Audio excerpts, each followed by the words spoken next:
But what had happened is that you'd been out in this state for like maybe 4 hours or so when you came to and looked at your watch. The analogy is this is what people under anesthesia report all the time. When you disengage with memory, suddenly there is no past, present and future, so there is no time. Because there is no time, there is no space, there is no distance, there is no possibility of this and that. So till you see the tiger, by footprints, whatever imagination you have, tiger breaks it for you. When it growls at you, it's all gone.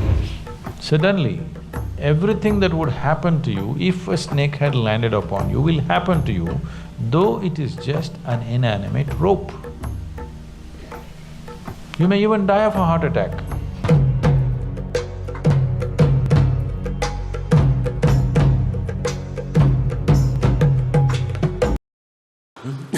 So, I did a little reading about you, and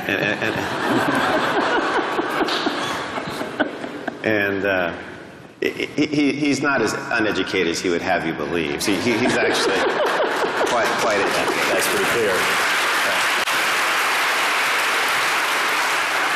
And I was curious because I think it was back in 1982 when you had like your first Enlightenment experience, I think.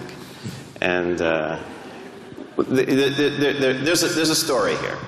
So you mentioned how it seemed like only 10 or 15 minutes had gone by. But what had happened is that you'd been out in this state for like maybe 4 hours or so when you came to and looked at your watch. The analogy is this is what people under anesthesia report all the time. In other words, they have this sense that no time has passed. You were not around that day.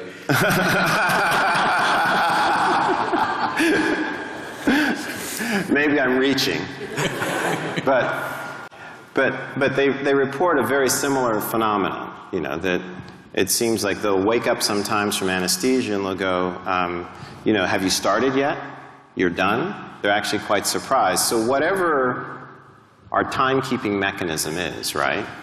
It's different from sleep. It's noticeably different from sleep because often when you sleep, except in some rare instances, you have a sense that, you know, time has passed. You know, you went to sleep, you woke up, you know, you may not be able to judge it exactly. But characteristically, under anesthesia, when people come to, they feel like no time has passed. Any thoughts? See, our sense of time, the only way human beings know time is by the cyclical movement of things that are happening. If the earth spins once, we call it a day. If the moon goes around the earth, we call it a month. If the planet goes around the sun, we call it a year. Or if the clock goes around, we call it an hour. So only by cyclical movements we know time. What cyclical movement means is, all physical dimensions of the existence, from atomic to cosmic, exists only because of cyclical movements. Anything physical in the universe is naturally cyclical. So the entire yogic process is just about this, how to transcend the cyclical movement of our existence. Because cyclical movement means we are going in circles. If I tell somebody, you're going in circles, what does it mean? It means you're not getting anywhere.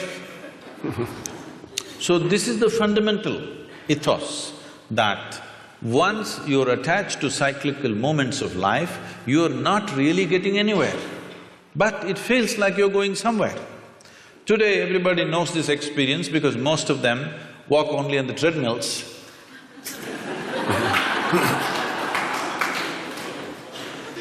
I was in conversation with Ed Bagley, who's an environmentalist, and he said, if somebody from another planet comes here, some aliens come here and see, we drive to the gymnasium and then cycle inside the gymnasium on a stationary bicycle, what will they think? Right.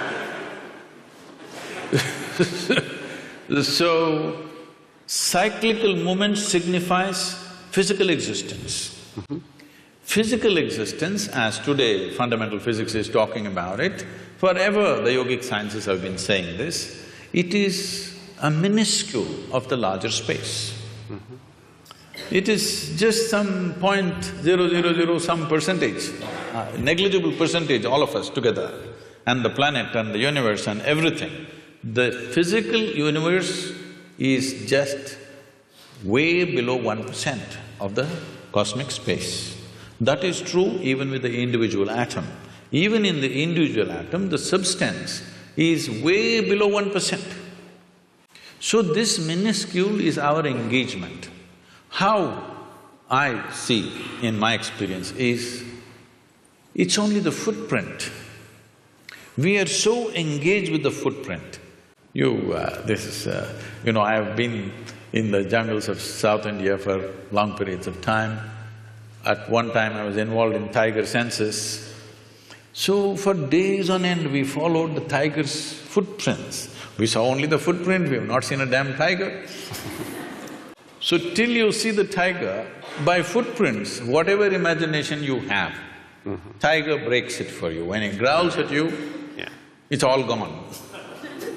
All the… you studied the footprint, you thought you understood and how he does things, his behavior, everything you understood by his footprints, how he moves, what he does. But when you see him, all this knowledge you gathered vanishes in one moment. Fortunately, he didn't make breakfast out of you, but even just seeing him, everything vanished. So right now, we are just studying the footprint. Consciousness, the remaining 99 point whatever percentage that is there in the atom, that's there in the cosmos, this is consciousness. An atom has captured a minuscule of consciousness. You and me have captured the largest amount compared to any other creature on this planet. That's why we are at the peak of evolution, that we have captured the largest. But time we know only because of our involvement with cyclical movements. Once there is no cyclical movement, or in some way if you get disengaged with the physicality of your existence. When I say physicality, everything that is physical about you is accumulated over a period of time, isn't it? Sure. It's an accumulation. Now, everything that's mental about you is also accumulated, the content, I'm saying. The framework may be there, but the content is all accumulated. What you accumulate cannot be you, isn't it? It can be yours, but it can never be you. So once there is a little disengagement with the physicality of what you have gathered, suddenly there's no sense of time nor space. What is now is then, what is then is now, what is here is there, what is there is here, everything gets like this. It's very beautifully expressed. The Adiyogi, the first yogi, over 15,000 years ago, he said this. People, his disciples, squeezing him, asking, what is the nature of this existence? Where does the cosmos begin? Where does it end? He laughs at them and says, I can pack your cosmos into a mustard seed. Wow. So just make sure we understand. If I understand, the experience that you had that Emery's asking about, and perhaps the experience that might not be passed through in memory and language of the patient in anesthesia from this point of view, would be one in which it's outside of time, maybe interior, as it said in the video, but space has sort of a time-like aspect where present and future are in the same distance. Is that kind of a restatement in any way? This could seem contradictory to what is generally believed in fundamental physics. Modern physics is looking at space and time. The yogic sciences look at only time.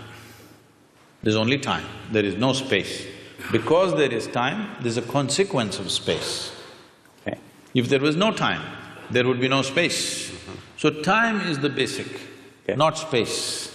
Space is an illusion that's been created because we are engaged with our physical natures. So if you disengage with your physical nature, suddenly there is no time, so there is no space.